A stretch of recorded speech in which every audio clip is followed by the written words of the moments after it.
வணக்கம். இது வழக்கு. 11ஆம் வகுப்பு மாணவியை கொன்று சாக்கு மூட்டைக்குள் திணிப்பு. கை கால் எல்லாம் ரத்தமா இருக்கு. நெத்தி பூரா ரத்தங்க. ஒரு இடம் எல்லாம் கடிச்சு வச்சிருக்காங்க. ஒருதலை காதலை ஏற்காத மாணவியின் பரிதாப முடிவு. பள்ளி பருவத்தில் ஏற்படும் அந்த காதலை மறக்க முடியாமல் தவிக்கும் பலரை நாம் பார்த்திருக்கிறோம். அந்த அளவுக்கு அந்த வயதில் ஏற்படும் உணர்வு நம்மை பாதிக்கிறது. திருச்செங்கோடு அருகே பள்ளி மாணவி ஒருவர் காதல் விவகாரத்தில் கொலை செய்யப்பட்டுள்ளார். முக்கோண காதல் விவகாரமாக விரியும் இந்த சம்பவத்தில் முதல் காதலனால் படுகொலை செய்யப்பட்டுள்ளார் அந்த மாணவி.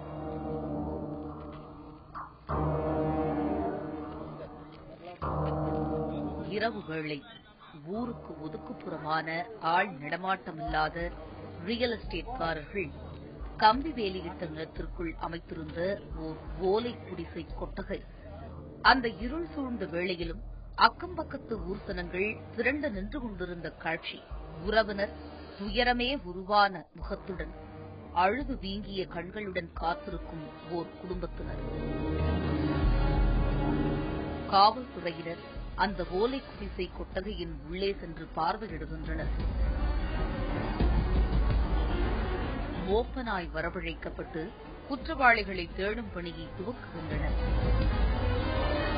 அந்த ஓலை குடிசை கொட்டகையினுள் சாக்கு மூட்டையில் கட்டியிருந்த அரசு பள்ளி சீருடை அணிந்த ஓர் பள்ளி மாணவியின் உடலை கைப்பற்றுகின்றனர். அந்த மாணவியின் உடலை ஆம்புலன்ஸில் ஏற்றி சேலம் அரசு மருத்துவமனைக்கு பிரேத பரிசோதனைக்கு அனுப்பி வைக்கப்படுகிறது. முகத்தில் காயங்களுடன் அந்த பள்ளி மாணவி பலரால் கூட்டு பாலியல் பலாத்காரத்திற்கு உட்படுத்தி கொலை செய்யப்பட்டிருக்கலாம் என்று அங்கு கூடி நின்ற ஊர் மக்களும் அந்த மாணவியின் குடும்பத்தினரும் ஒரு சேர குரல் கொடுக்கின்றனர். என்ன பண்ணி இருக்காங்க, என்னமா கடிச்சு வச்சிருக்காங்க. எல்லாம் கை கால் எல்லாம் ரத்தமா இருக்கு. நெத்தி பூரா ரத்தங்க. ஒரு இடம் எல்லாம் கடிச்சு வச்சிருக்காங்க. கையெல்லாம் ரத்தமா இருக்குதுங்க. மூஞ்செல்லாம் பாருங்க, காயா குத்தி உடம்பெல்லாம் கிழிச்சு விட்டு துப்பட்டா போட்டு கழுத்தை நெரிச்சிட்டாங்க சார். என் கையெல்லாம் பாருங்க சார், நான் தான் சார் தூக்கணும் போய் ரத்தம். யார் அந்த பள்ளி மாணவி? என்ன நேர்ந்தது அந்த மாணவிக்கு? நாமக்கல் மாவட்டம் திருச்செங்கோடு அடுத்த இலக்கியம்பட்டியைச் சேர்ந்தவர் செல்வராஜ். கட்டிடத் தொழிலாளி. இவரது மனைவி லட்சுமி. இத்தம்பதியினருக்கு 3 மகள்கள். இதில் 2வது மகள் ஸ்ரீஜா பெரிய மணலியை அடுத்த கோட்டப்பாளையத்தில் உள்ள பாட்டி ஆராயி என்பவர் வீட்டில் தங்கி அங்குள்ள அரசு மேல்நிலைப் பள்ளியில் +1 படித்து வந்தார்.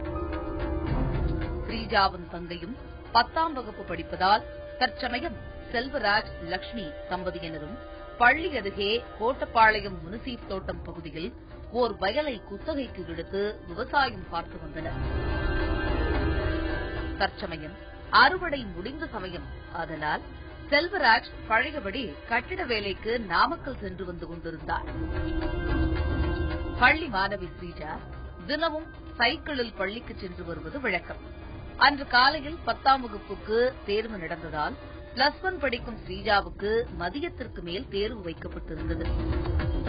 சம்பவம் நடந்த அன்று தேர்வு எழுதுவதாக வீட்டிலிருந்து புறப்பட்ட ஸ்ரீஜா பள்ளிக்கு செல்லவில்லை. தேர்வு நேரத்தில் மாணவி வராததால் சந்தேகமடைந்த தலைமை ஆசிரியர் மாணவியின் பெற்றோருக்கு போன் செய்து ஸ்ரீஜா ஏன் வரவில்லை என்று கேட்டிருக்கிறார்.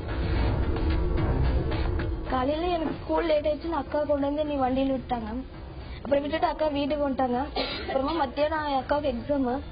அப்ப வரலன்னு சொல்லிட்டு டீச்சர் வந்து என்கிட்ட கேட்டாங்க, உங்க அக்கா ஏன் வரல அப்படின்ட்டு. தெரியலிங் அப்படின்ட்டு. அப்புறம் போன் நம்பர் கொடு, உங்க அப்பா போன் போட்டு கேட்கறேன் அப்படின்னாங்க. அப்புறம் கொடுத்தே எங்க அப்பா எனக்கு தெரியாதுங்க, நான் காலையில கிளம்பி வேலைக்கு வந்துட்டேன் அப்படின்ட்டாங்க. இந்த பாப்பா தான் கொண்டு போய் அந்த பாப்பா விட்டுட்டு ஸ்கூல் வீட்டுக்கு வந்துருச்சுங்க. வீட்டுக்கு வந்துட்டு மறுபடியும் புறப்பட்டு பரிச்சு 12:30 மணிக்கு போன போல ஸ்கூலுக்கு போனீங்க சார். போன ஹெட்மாஸ்டர் என்ன பண்ணாங்க, எனக்கு 2 மணிக்கு போன் பண்ணாங்க. போன் பண்ணி புள்ள வரலப்பா, புள்ள பண்ணிவிட வந்தாதான் பாஸ் போடும், இல்லைன்னா பெயில் போட்டுருவோம், வர சொல்லு அப்படின்னாங்க. இதனையடுத்து ஸ்ரீஜாவின் தந்தை செல்வராஜ் பள்ளிக்கு சென்று விசாரித்துவிட்டு உறவினர்களை சேர்த்துக் கொண்டு பல்வேறு இடங்களில் தேடத் தொடங்கியுள்ளார். அவங்க அப்பா வரங்காட்டியும் நானும் எங்க தம்பி ஸ்கூலுக்கு போய் பார்த்தோங்க. போய் பார்த்து வாத்தியார் கேட்கும்போது ஸ்கூலுக்கு வரல பாப்பா அப்படின்னாங்க. அப்புறம் நாங்க ரோடெல்லாம் தேடி விட்டு வீட்டுக்கு வந்துட்டுங்க. வீட்டுக்கு வந்தோடனே அவங்க அப்பாவும் வந்துட்டாங்க. எங்க தம்பியும் அவங்க அப்பாவும் 2 பேரும் சேர்ந்து வண்டி எடுத்துக்கிட்டு எல்லாம் அந்த ஏரியாவை சுத்துனாங்க. அப்போது ஊரிலிருந்து வேலக்கவுண்டன்பட்டி செல்லும் வழியில் ரியல் எஸ்டேட்காரர்கள் கம்பி வேலி போட்ட பகுதிக்குள் இருக்கும் ஓர் ஓலை குடிசையின் மீது சந்தேகப்பட்டு சென்று பார்த்துள்ளனர். அந்த ஓலை குடிசைக்குள் பள்ளி மாணவி ஸ்ரீஜாவின் சைக்கிள் அனாதையாக கிடந்துள்ளதை கண்டார். அவர் உடனே ஓலை குடிசை கொட்டகைக்குள் சென்று பார்த்தார். அங்கு ஓர் சாக்கு மூட்டை கிடந்துள்ளது. அதை பிரித்து பார்த்தபோது மாணவி ஸ்ரீஜா அலங்கோலமான நிலையில் பிணமாக கிடந்தார். பாப்பா தான் இங்க இருக்குதாடா, பாப்பாலாம் இங்க இல்ல, நான் சும்மா குடிக்கிறதுக்கு தான் வந்தேன் அப்படின்னு சொல்லியிருக்கான். அப்புறம் மறுபடியும் இவங்க அப்பாவும் எங்க தம்பியும் வண்டி திரும்பி எடுத்துட்டு போகும்போது அவங்க அப்பா அப்படி சைடுல பாத்துருக்காங்க. கொட்டாய்க்குள்ள சைக்கிள் நின்று இருக்குதுங்க. அப்புறம் இது என்ன கொட்டாய்க்குள்ள சைக்கிள் இருக்குதுடா தம்பி அப்படி திரும்பி வந்திருக்காங்க. திரும்பி வந்து பாக்கையில பாப்பா சைக்கிள் தாங்க, எங்க புள்ள சைக்கிள் தான். புள்ள செத்து கிடக்குதுங்க. புள்ளைய சாவடிச்சு மட்டையை போட்டு மூடி வச்சிருக்காங்க. மட்டையை போட்டு மூடி விட்டாம வெளியே உட்காந்து இருக்கிறாங்க. உள்ள சைக்கிள் நம்ம பொண்ணு இங்கதான் இருக்குன்னு ஓடி போய் பார்க்கும்போது ஓலையை வச்சு மூடிட்டாங்க. பாப்பா சுத்தமா எல்லாம் மூடி படத்தா போட்டு மூடி கவர் பண்ணிட்டாங்க. எடுத்துட்டு பார்த்தா துணி பூரா கிழிஞ்சு இந்த காயம், இது பூரால காயம் எல்லாம் உதடுகிறது எல்லாம் கிழிஞ்சு, துணி பூரா கிழிஞ்சு கிடந்தது. ரத்தம் பூரா மூஞ்சில இருந்து கை கால ரத்தம். இதனை பார்த்து அதிர்ச்சி அடைந்த செல்வராஜ் உடனடியாக எலச்சிப்பாளையம் காவல் நிலையத்திற்கு தகவல் கொடுத்துள்ளார். அதற்குள் இருட்டிவிட சம்பவம் நடந்த ரியல் எஸ்டேட் ஓலை குட்டகைக்கு காவல்துறையினரும் விரைந்து வந்து சேர்ந்தனர்.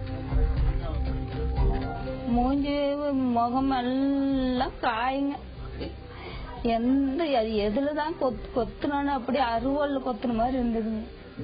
முகமே அடையாளம் தெரியலீங்க. ரத்தம்னா ரத்தம், கண்ணெல்லாம் குத்தி அத்தனை ரத்தங்க. அப்புறம் போலீஸ் ஸ்டேஷனுக்கு போன் பண்ணி போலீஸ்காரங்க வந்துட்டாங்க.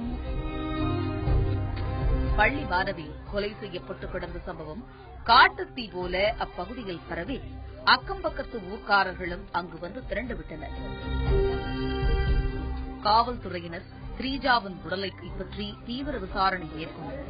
அப்போது மாணவி ஸ்ரீஜா பாலியல் பலாத்காரம் செய்யப்பட்டு கொலையாகி இருக்கலாம் என்று யூகித்தனர் காவல்துறையினர்.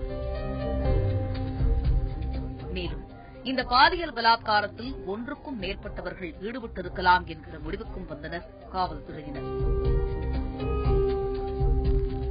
பரீட்சை எழுத போயிருக்காங்க, இந்த பொண்ணு போயிருக்காங்க. அங்க இருந்த பசங்க போற வழியிலேயே வழி மறைச்சிருக்காங்களாட்டிருக்கு. வழி மறைச்சு இந்த பிள்ளைய எப்படியோ கிட்னாப் பண்ணி கொண்டு போயிட்டாங்க. கொண்டு போயிட்டு கொடூரமான முறையில கொண்டு போட்டிருக்காங்க. 3 பேர் சேர்ந்து போட்டிருக்காங்க. அவங்க என்ன பண்ணாங்கன்னா இந்த பிள்ளைய எப்படி கொண்டாங்கன்னு தெரியல. மொத்தத்துல மூஞ்சி கிஞ்செல்லாம் எல்லாம் காயம், மூஞ்சி காயம், உதடு காயம், கடிச்சு துப்பி இருக்கிறாங்க. மூஞ்சி கண்ணு கிண்ணு எல்லாமே நெஞ்சு கிஞ்சு கையு எல்லாமே கடிச்சு துப்பி இருக்கிறாங்க. மாணவி ஸ்ரீஜா பாலியல் பலாத்காரம் செய்யப்பட்டு கொலையாகி இருக்கலாம் என்று யூகித்தனர் காவல்துறையினர். மேலும் இந்த பாலியல் பலாத்காரத்தில் ஒன்றுக்கும் மேற்பட்டவர்கள் ஈடுபட்டிருக்கலாம் என்கிற முடிவுக்கும் வந்தனர் காவல்துறையினர். அடுத்த கட்டமாக காவல்துறையினர் அந்த மாணவி படிக்கும் பள்ளியில் விசாரணை மேற்கொண்டனர். அப்போது பள்ளியில் ஸ்ரீஜாவுடன் படிக்கும் சக மாணவன் ஒருவன் மேல் காவல்துறையினருக்கு சந்தேகம் ஏற்பட்டது. உடனடியாக காவல்துறையினர் அந்த பள்ளி மாணவனை தேடி விரைந்தனர். இதற்கிடையே மாணவி ஸ்ரீஜாவை உறவினரான வாலிபர் திலீப் குமார் என்பவர் கொலை செய்திருக்கலாம் என்று கருதினார் மாணவி ஸ்ரீஜாவின் தந்தை செல்வராஜ். திலீப் குமாரை ஊர் பொதுமக்கள் மூலம் பிடித்து எலச்சிப்பாளையம் காவல் நிலையத்தில் ஒப்படைத்தார். அதுக்கு மேல ஐயோன்னு கத்திட்டு நான் பாப்பாவை தூக்கி வெளியே வச்சுட்டு அவனை பிடிச்சி கேள்றான்னு மச்சன் சொன்னா பிடிச்சி விசாரிக்கும் போது நான் தான் கொன்னேன். எல்லாம் சத்தம் பண்ண 10 பேர் எல்லாம் சேர்ந்துட்டாங்க. அவன் 4 அடி வச்சோன்னு நான் தான் கொன்னேன். மணிகண்டன் திலீப்புங்கிற பையனும் திலீப் தான் நான் கொன்னேன். மணிகண்டனும் சந்தோஷங்கிற மாதிரி கூட்டு நாங்கெல்லாம் சேர்ந்து கொண்டுட்டோம். நான் தான் கொண்டேன்னு ஒத்துக்கிட்டேன். அதுக்கு மேலே ஸ்டேஷனுக்கு போன் பண்ணி எலச்சபாளையம் போலீஸ் வந்து கைது பண்ணிட்டாங்க. இந்த திலீப் குமார் காணாமல் போன மாணவியை செல்வராஜுடன் சேர்த்து தேடியவர் என்பதும் குறிப்பிடத்தக்கது. கொலை செஞ்ச பையனே 3 பேர்த்தோட வச்சு செஞ்சிருக்கான் நாட்டுக்கு. 3 பேர் செஞ்சுட்டு அவனே அப்பா அம்மாவோட சேர்ந்து தேடி இருக்கான். ஒன்னும் தெரியாத மாதிரி தேடிட்டு கடைசியில அவனே வந்து அப்படி இப்படின்னு கொஞ்ச நேரம் பாமலா பண்ணிட்டு இவன் என்ன பண்ணிருக்கான்னா, சரி நீங்க போங்க அப்படின்ட்டு இருந்துட்டு அந்த சவத்து இருக்கிற இடத்துலயே உட்காந்து தண்ணி அடிச்சிருக்கான். அவங்க எதுக்கு அது பிளான் பண்ணிருக்காங்கன்னா, நைட் ஆனா டிஸ்போஸ் பாடி எங்கேயாவது பண்ணி விட்டுறலாம் அப்படிங்கறதுக்காக போட்டிருக்காங்க.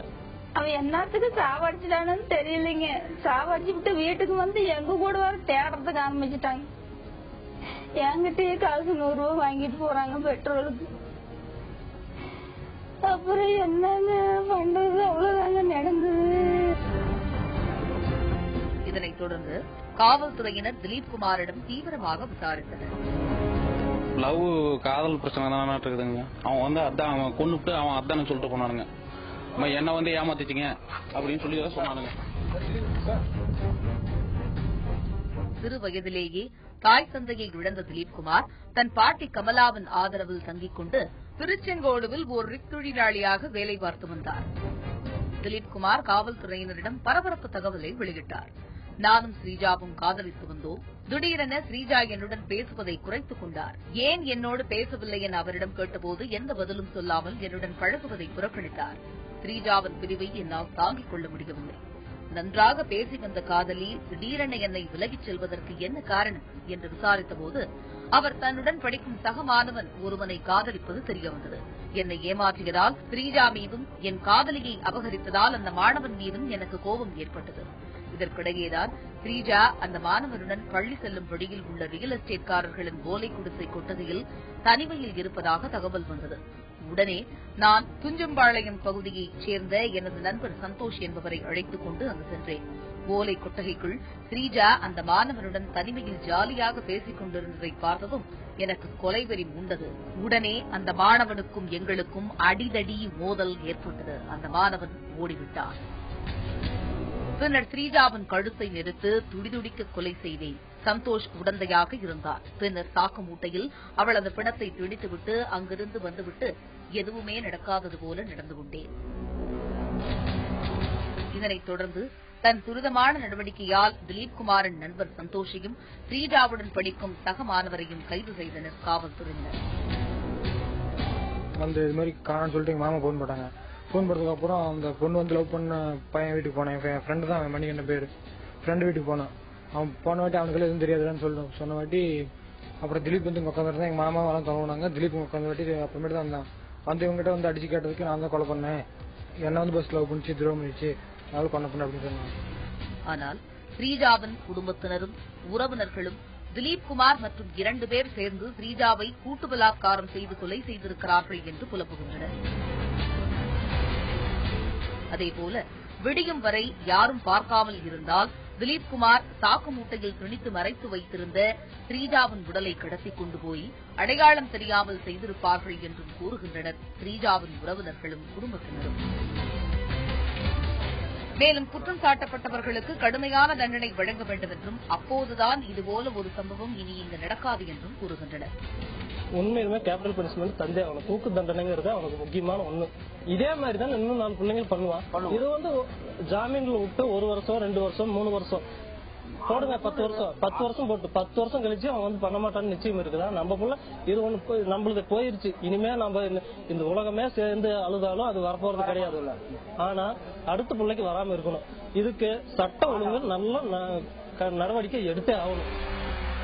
ஆனால் தற்சமயம் வெளிவந்துள்ள ஸ்ரீஜாவின் பிரேத பரிசோதனை முடிவு ஸ்ரீஜா பாலியல் பலாத்காரம் செய்யப்படவில்லை என்றும் குறிப்பிடப்படுவதாக காவல்துறையினர் தெரிவிக்கின்றனர். அதேபோல கொலை குற்றம் சாட்டப்பட்ட திலீப் குமார், சந்தோஷ் இருவரையும் முதற்கட்ட நீதிமன்ற விசாரணை முடிந்து சிறையிலும் ஸ்ரீஜாவுடன் படிக்கும் வந்த பள்ளி மாணவனை சிறுவர் சீர்திருத்த பள்ளியிலும் ஒப்படைத்தனர் காவல்துறையினர். தேர்வு எழுத சென்ற பள்ளி மாணவி கொலை செய்யப்பட்ட இந்த சம்பவம் அந்த பகுதியில் பெரும் பரபரப்பையும் பதற்றத்தையும் ஏற்படுத்தியுள்ளது. வழக்கு நிகழ்ச்சியில் இது சொல்வதெல்லாம் சட்டம் பகுதி.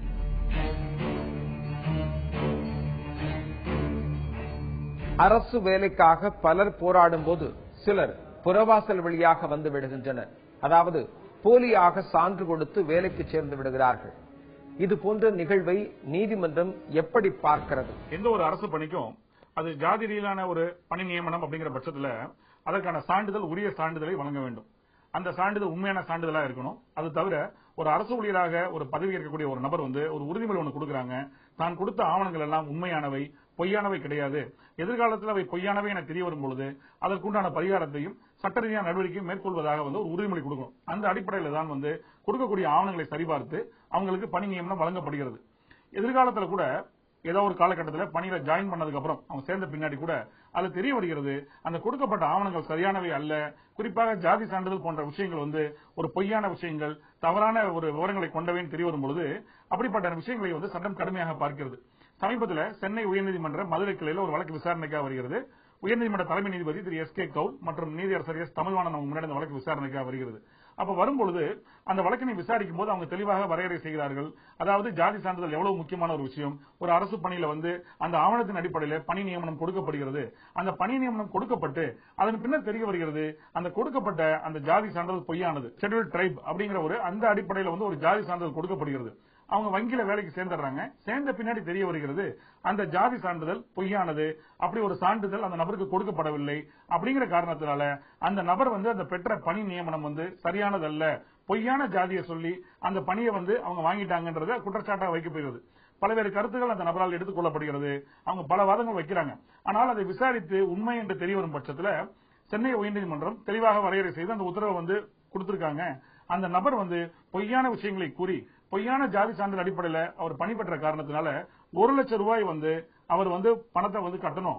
எஸ்டி ட்ரைப் எஸ்டி வெல்ஃபேர் ஃபண்டுக்கு அதை அனுப்பணும். அந்த துறைக்கு 1 லட்சம் ரூபாய் பணம் கொடுக்கணும். அந்த பணத்தினை கொண்டு சம்பந்தப்பட்ட நலத்திட்டங்களுக்கு அந்த கட்டணத்தை வந்து அந்த 1 லட்சம் ரூபாய் செலவு பண்ண சொல்லி உத்தரவு போட்டிருக்காங்க. சட்டத்தின் பார்வையை பொறுத்த வரைக்கும் ஒரு ஜாதி சான்றிதழ் ஒரு தவறான விஷயமாக இருந்து பணி நியமனம் கொடுத்து அப்பயே தெரிய வந்தாலும் சரி, இல்ல பணி நியமனம் பெற்ற பிறகு தெரிய வந்தாலும் சரி, அப்படிப்பட்ட விஷயங்களை சட்டம் மிக கடுமையாக பார்க்கிறது. மீண்டும் வேறொரு வழக்கோடு உங்களை சந்திக்கிறேன்.